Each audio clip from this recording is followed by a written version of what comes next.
Hey, Jordan, it's David Hood with TigerNet. You put together 2 really good years over there at right tackle. What's it like working over at left tackle? I know you've cross-trained in the past, but, do you feel like that's a spot where you can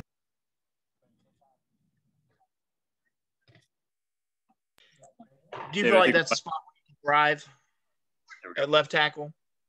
I do. I was just in high school, basically my whole football career, I've played left tackle, so it's not really necessarily new to me. And then, like you said, I've cross-trained here a little bit, playing both sides.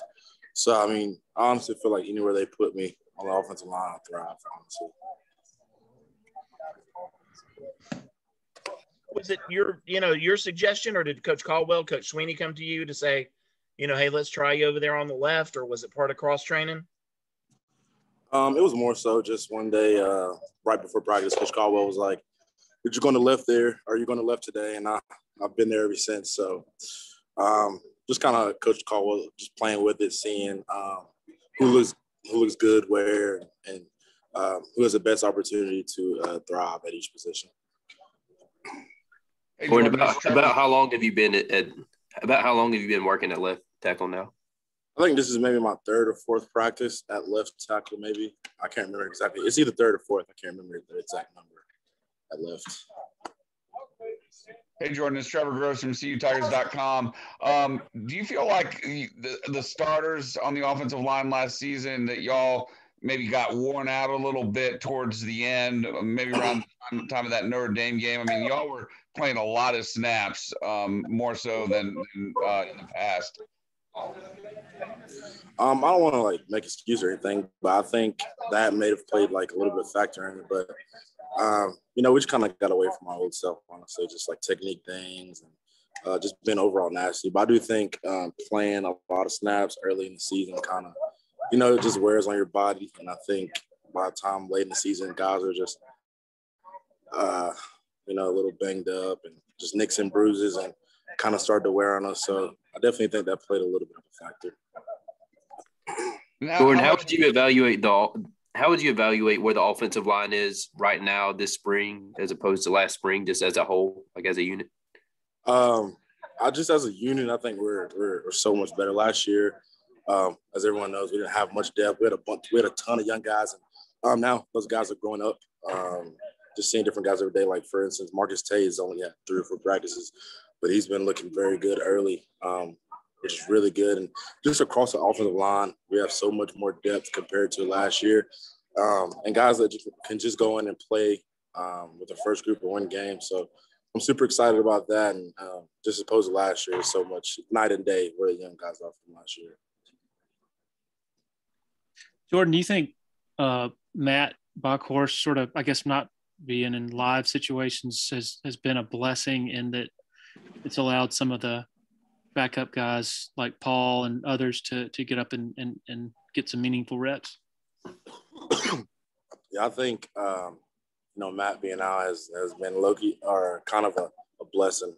Paul has pretty much taken all the live reps, Paul and Mason with first group. So them just getting that experience going against guys like Brian every day, Tyler, Davis, and guys like that every day is really preparing those guys to succeed in the long run. And I think, just building a ton of depth. Paul's learning so much. He's getting better day in and day out with technique things, just mentally, physically. He's getting stronger. He's getting better. So I definitely think Matt being out is a blessing for those young guys just to grow up a little bit. Jordan, it's Trevor again. What are some of your early impressions of Ryan Linthicum? He's a young guy, of course, and it takes a while to learn. As it took me forever to learn. But I think he's coming on. He's a guy that wants to learn. He's a guy that wants to get better. He's a worker. He's strong. He's big, And I think he'll be a very special player throughout the years. I think, you still have a ways, especially coming as an offensive lineman, you got a ways to go just to mentally get everything down. But physically, I think he's got the right stuff. I think, he'll keep getting bigger. He'll keep getting stronger. And those are things to look forward to in the future. Just him improving. And once he gets it down mentally, I think he'll be a really, really good player. Hey, Jordan, a question. Tell us what it is about Walker Parks that makes him stand out on the other side of the line like he has last year and the all the hype on him this year. Tell us if is the hype real, and tell us all about what you know about Walker from the last couple of years of being in practice with him. Nah, Walker is nasty. He wants to put people in the dirt, and you got to love that from him. He's just an old-fashioned nasty guy. He's a hard worker. Me and him work together in the weight room, and Walker's one of the hardest working guys I've met through my whole life, and he's just a guy that just wants to constantly get better. He's constantly asking me questions on plays, how can he better his technique and different things like that. So I definitely think the hype is real. I think Walker is just going to keep getting better, keep grinding, keep getting bigger, keep working, and he has a really bright future to come in the next couple of years as well. Hey, Jordan, it's Josh from Charleston. What's the most impressive thing you've seen Walker do in the weight room? Just squatting. I don't know exactly how much he can squat, but he's strong. I'm telling you, his lower body is really strong. You know, his power clean is pretty good too. I mean, I would say all three lifts, the main lifts that we do are pretty good. But he's just a guy that just wants to do extra in the weight room. He wants to outwork people, whether it's lifting or it's conditioning, whatever that may, just wants to outwork people. Jordan, do you think Hunter Rayburn has made the most noticeable impression of the guys who were backups last year so far? I do. I think so. I think him, and then Walker, of course, and then Paul Teo. But Hunter's really grown. He's getting, you know, he's a big athletic guy, and just him getting that. He's this spring he's gotten a lot of that. He's moving people off the ball, just being more physical. His technique has gotten better. So overall, I would say Hunter has made great strides compared to where he was last year. What do you think he could give the center position maybe that it maybe didn't have before? You know, Hunter, well, first of all, I think he understands offense pretty well. And then just him being a big body. He's just really big. I can't remember how big he is, but 6'4", 6'5", 320 something, 30 maybe. But, you know, it's a big guy inside. And, he's just a big guy. And then him taking up space and moving people. I think we got a lot to look for in the future. Jordan, Anna with Clemson 24/7. Dabo was super complimentary of the running backs in the scrimmage last Friday. Do you recall how many, I guess maybe 15, 20 plus yard runs were popped with the first team offensive line in there? I can't remember the exact number, but I do think we had a good bit. But it's just a tribute to our running backs. They're running the ball hard.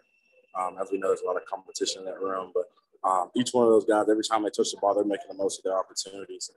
They're getting better day by day. And I'm just, like, super impressed with each of them and how hard they're running the ball every day.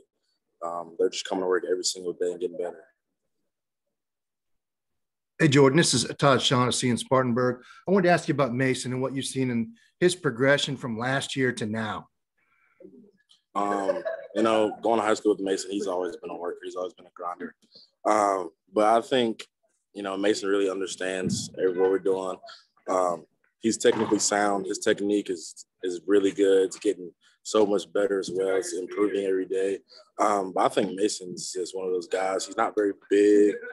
He just will outwork people. He's nasty. He wants to put people in the dirt as well. So I just think, you know, Mason is going to keep getting better. He's going to keep going. I think he can help us across that offensive line as well. He's got a tough battle on his hand holding off guys like Hunter, doesn't he? Yeah, no, he does for sure. How about the brotherhood you guys have? Is it do you have that because you went to the same high school, or does that disappear when you get to college? No, I think, we've had that since college. We've all been friends. We've played together for a while, and just knowing his family and how good of people they are. And, just being close to him and his brother in high school, that kind of translated to college. You know, Mason's a guy I can communicate with at any time about anything. And yeah, I think that our relationship has grown closer just coming to college with each other. Jordan, Dabo said that Bresee does something special just about every day. Just curious, maybe how much different he is now, and how much does he stand out to you guys on the offensive line as far as being hard to block?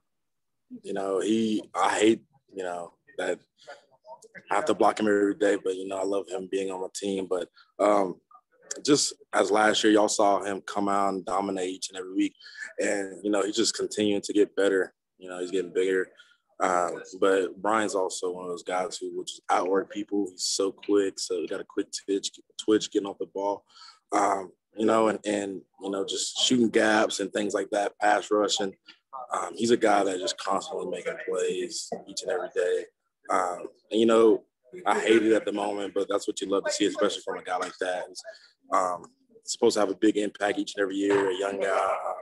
But it's really impressive just to watch him on film, watch him practice each and every day. It's really a blessing, honestly.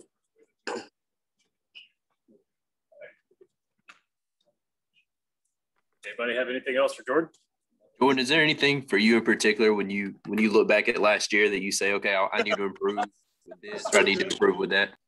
There's a couple things. Most importantly, I just want to be, nastier, moving more people off the ball, putting people in the dirt, things like that. Just changing my mentality to not, necessarily cocky, but being humble, knowing that I can do anything against anybody on the field, and just like technique things like in my pass set, just staying square, or where my hands are, my feet, my eyes, things like that. Just technical things I want to get better at. And that's what I've been working on each and every day I've been out here. When you say you want to be more nasty, like how did you decide that you need to do that? How do you try to get that mindset? Just watching film from last year, and then last game, it obviously didn't end the way that we wanted in front. And just looking at the opportunities that I had last year to just, finish people. And it's just a mentality that no one's going to outwork me. And just developing that mentality in the weight room, coming out on the field. I'm an older guy, and, those things are expected from me. I got to be a leader, and I got to lead by example. And the only way, we're going to get better as an offensive line, I'm going to get physical and moving people with the ball as if I lead, So that's been a big emphasis for me, just leading by example this spring. Jordan, Thomas Austin was a pretty high-profile analyst addition in the offseason. What does he bring to the room? He just, he's very knowledgeable. He's an amazing person. First off, he's a guy you can talk to about anything off the field. And I love having TA here, a guy that, I met through recruiting, and he's done a great job at Georgia State. But, I'm just glad to have him back, glad to have him being able to, just give people that helping hand when they need it on and off the field, So just glad he's back.